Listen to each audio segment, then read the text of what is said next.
Yeah. Personally, I got a lot out from this trip. I mean, there's a lot of things I'm still processing, and there's a few, I'll say that the first 4 days of the trip, the Lord's been waking me up really early to speak to me about things of my personal direction. I mean, of course, that will take another hour, which I'll really tell you guys, but I really want to share my heart for Israel. Something that I got it from the Lord around 12 years ago when I gave up my work to go to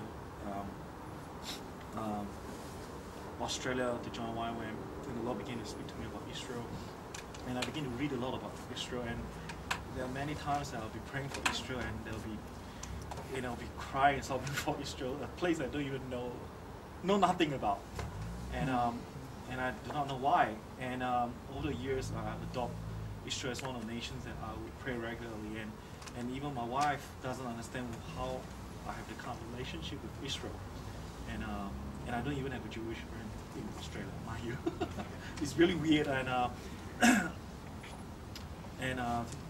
to jump 10 years later when I'm doing my trip here, the first thing when I land here, I was really worried because I felt nothing towards Israel. When I landed, I was really worried. I said, all these years I've been praying and crying for Israel. When I landed, I feel nothing. And I felt like really tired, like, to a point like, what am I doing here, that kind of thing. And I was really worried. I said, God, I pay my money. Asian, when we pay money, we want to get everything.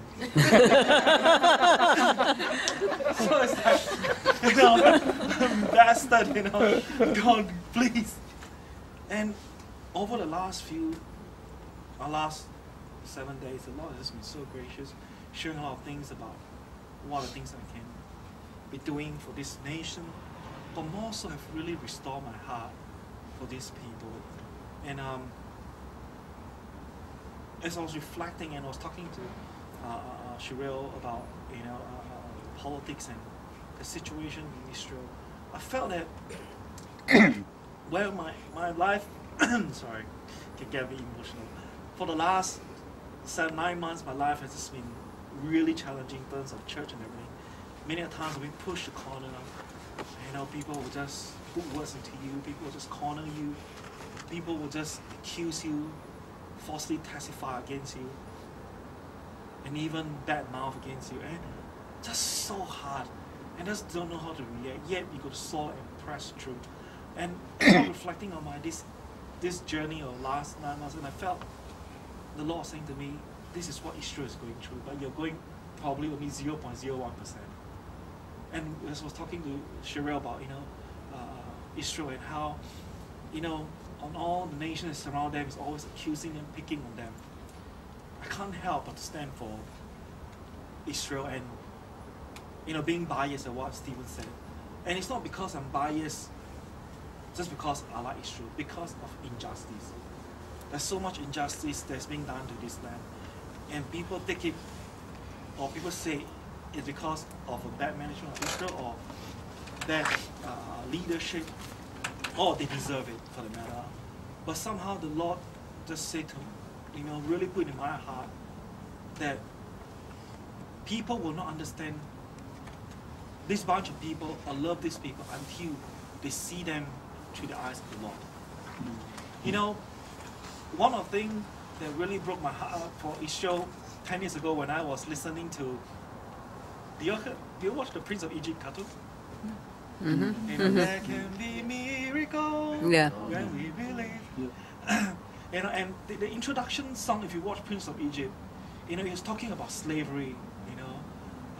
He's talking about there were browns on the eyebrow, and they are every day going to carry the bag, and the chorus is called "Deliver Us, Lord, we pray, who deliver us."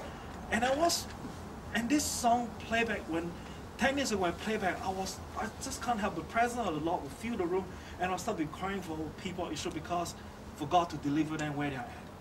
And now I see the progress of 10 years, how Israel progressed.